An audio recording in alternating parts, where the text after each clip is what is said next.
Halo semuanya, kembali kita di Selambar Inspirasi, gudangnya inspirasi anak Indonesia. Teman-teman, hari ini bersama saya Edi Hurun selaku yang akan menjadi host kali ini. Teman-teman, hari ini agak sedikit eksklusif wawancara kita karena memang beberapa waktu ke depan SMP Negeri Selamat itu mengadakan sebuah event yang sangat ditunggu-tunggu oleh para siswa, di mana kita akan belajar langsung tentang bagaimana cara berdemokrasi. Pasti teman-teman udah pada tahu. Mantap. Event apa yang bakal kami lakukan ke depan, yang jelas pemilihan ketua OSIS. Nah, ngomongin soal pemilihan ketua OSIS, hari ini teman-teman sudah bersama saya, ada kesiswaan SMP Negeri Selamat Radi, ada Paren di sini. Paren, selamat siang Pak. Selamat siang, Pak. Mantap. Paren, Selamat siang. Siap. Kayaknya saya menanyakan beberapa hal, mungkin ini informasi juga untuk untuk warga sekolah dan mungkin para orang tua di rumah. Paren, ini kan entar lagi kita mau pemilihan ketua OSIS nih. Paren, boleh dong dijelaskan sedikit gimana sih konsep besar pelaksanaan pemilihan pengurus OSIS tahun ini, Pak? Kayaknya ada yang menarik nih kedengaran. Ada yang ini ya. Baik. Pertama, sambil mengajarkan kalau pemilihan pengurus kemudian ketua itu melibatkan yang namanya demokrasi, istilahnya demokrasi. Betul, Pak. Demokrasi itu kalau bayangan saya itu adalah dari siswa untuk siswa, sehingga setiap siswa itu mendapatkan kesempatan untuk mencalonkan diri dan dicalonkan diri. Pertama saya lewat seleksi administratif. Saya coba bagikan satu formulir dan surat kesediaan orang tua sebagai seleksi awal. Sebagai seleksi awal, berarti tahun ini ada yang berbeda ya, Pak ya?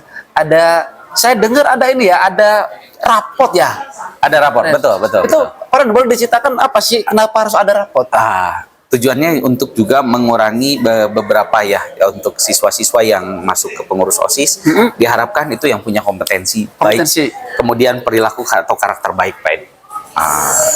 Jadi pertama itu kemarin kita sudah sepakat di hari Senin lalu dengan MPK, Majelis Pengurus Kelas atau perwakilan kelas, itu minimal rapor 78 rata-rata. 78. Nah, karena tadi Pak Renol udah bicara soal kualitas, tentu kan kita sebagai guru, Pak Renol selaku pembina OSIS kan pengen hal ini bukan hanya siapa yang nanti terpilih jadi ketua OSIS, tapi ada proses pembelajaran di situ, Pak. Betul. Nah, ngomongin soal proses, Pak, Paren boleh dong jelasin ke saya dan kita semua apa aja sih tahapan-tahapan selama rangkaian pemilihan ketua OSIS itu? Oke, mungkin hal yang dicoba itu yang baru, kita coba yang baru, yang mungkin kalau kita lihat panduan OSIS itu sementara ada panduannya yang diterbitkan dari Departemen Pendidikan. Betul, Pak. Yaitu OSIS sebagai siswa penggerak.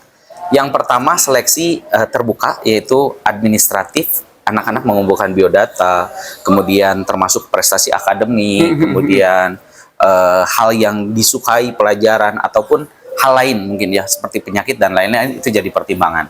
Kemudian juga dengan surat izin, tentunya ada orang tua itu mendukung segala sesuatu untuk mereka bisa aktif tanpa adanya gangguan. Jadi ini nggak semata-mata dari siswa, ya orang tua juga harus tahu nih anak yang saya pertama, masuk OSIS nih. Betul, yang pertama itu dibatasi untuk waktunya. Setelah dibatasi waktunya kemarin, kurang lebih di 2 minggu kemarin itu sudah terkumpul 35 siswa. Dari 35 siswa, kemudian ada tahapan selanjutnya yaitu uji kelayakan dan kepatutan. Uji kelayakan dan kepatutan sendiri ini dari seleksi dan seleksi Dewan Guru. Bagaimana perilaku karakter melalui pengamatan atau observasi. Betul, Pak. Kemudian melalui wawancara. Kemarin salah satu wawancaranya Pak Edi juga ya. Jadi, Paren, sebelum kita akan mendengarkan ada video dari siswa tentang mereka berbagi pengalaman tentang waktu mereka mengikuti wawancara, Pak. Kita udah ada stop videonya, tapi sebelum kita nonton videonya, Paren, saya dengar ada yang unik banget yang mungkin tak terduga ya waktu kegiatan wawancara itu berlangsung, Paren. Yang unik itu beberapa siswa yang mungkin kemarin tidak mendapatkan kesempatan, sekarang semuanya ingin menunjukkan kalau siswa yang dalam tanda kutip mungkin pendiam, yang tidak pernah tersorot oleh guru-guru, ternyata mau bersedia dan siap untuk menjadi teladan terutama. Waduh, luar biasa. Paren, sebelum kita lanjut, kita akan dengarkan dulu berikut curah pengalaman dari siswa yang mana masuk dalam proses seleksi calon pengurus OSIS. Berikut videonya. Saya diwawancarai oleh Pak Reno. Soal yang diberikan adalah yang berhubungan dengan OSIS. Contohnya itu apa moto hidup kamu dan mengapa kamu ingin menjadi OSIS, dan jika kamu ingin menjadi OSIS, kamu ingin menjadi OSIS di bidang apa? Jadi kemarin saya diwawancarai OSIS oleh Pak Edi, terutama di ruang BK. Tentu Pak Edi menanyakan alasan kenapa saya ingin masuk OSIS. Dan banyak juga pertanyaan tentang sifat-sifat saya, terus apa yang mau dilakukan setelah masuk OSIS. Yang dilakukan saya setelah mungkin nanti saya masuk OSIS, saya akan lebih belajar mandiri dan terutama bertanggung jawab terhadap tugas yang mungkin OSIS lakukan seperti biasanya. Oke teman-teman, tadi adalah video yang bisa kita dengarkan. Ada banyak sekali hal baru, ada cerita yang menarik, terutama mungkin spesial untuk adik-adik kelas 7. Mereka bisa mau mengikuti proses panjang ini. By the way, Paren, kasih tahu dong ke kita semua, kira-kira apa aja nih kriteria-kriteria umum nih untuk calon pengurus OSIS nih? Calon pengurus OSIS yang pertama tadi dari seleksi administrasi, pendaftaran 35, nanti dari 35 uji kelayakan kepatutan, termasuk seleksi akademik. Seleksi akademik tadi sudah disepakati itu 78 rata-rata nilai rapor di kelas sebelumnya. Dari 78 kemudian uji kelayakan, nanti akan ada ikut di dalam LDKS. Jadi setelah ini ada LDKS dan kita akan melihat di LDKS itu bagaimana mereka berdinamika di dalam sebuah kelompok, belajar memimpin, kemudian hal-hal inisiatif itu akan dinilai oleh beberapa guru yang memang nanti akan dikemasnya. Saya planningnya itu di dalam kegiatan luar kelas, kemudian ada juga di dalam kelas. Paren, saya nggak minta banyak, 3 aja kriteria umum Paren. Apa aja nih? Misal komunikatif atau harus bertanggung jawab? Boleh dong, Siap. sepil 3 bela Pak. Yang pertama pasti bertanggung jawab. Bertanggung sama jawab, tugas. waduh. Kalau itu nomor 1. Nomor 1 sih. Nomor 1. Kalau misalnya tidak bertanggung jawab kan, nanti ada kegiatan wah, Kabur, kegiatan hilang. Betul.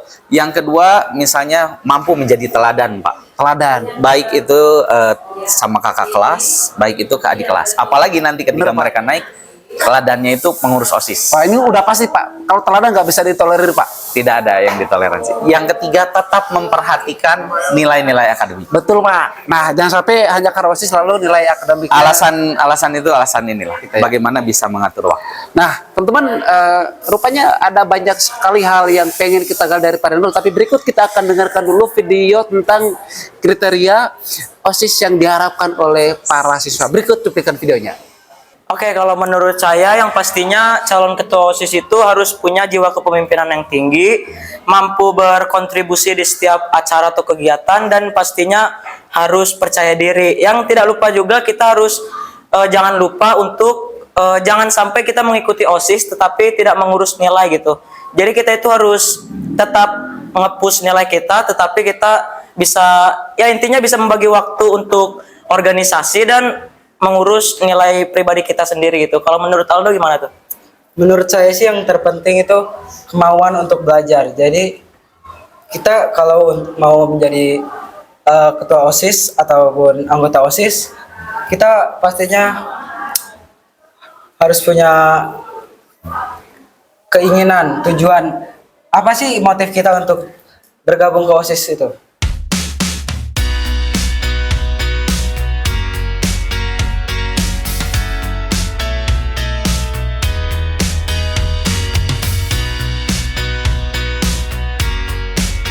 Oke teman-teman, itulah video kriteria dari para siswa yang mana datang dari siswa itu sebenarnya Ada juga dari siswa, ya. Berdasarkan pengalamannya lebih banyak Paren.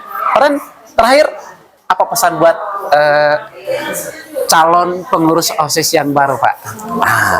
Calon pengurus OSIS yang pasti pertama harus pede, Pak. Harus percaya diri. Percaya diri. Yang jadi pengurus itu wajib percaya diri supaya bisa punya pengaruh terhadap siswa yang lain. karena mereka punya karakter baik, kemudian sikap baik, perilaku baik, kemudian punya prestasi. Betul. Harapannya mereka jadi contoh-contoh yang baik juga untuk seluruh siswa di SMP ISR. Dan seperti tagline-nya bahwa Selamer Inspirasi itu bukan hanya media tapi menjadi gudangnya inspirasi, Inspirasi anak anak Indonesia. Indonesia. Pak Dul, terima kasih untuk wawancaranya hari ini banyak. ya.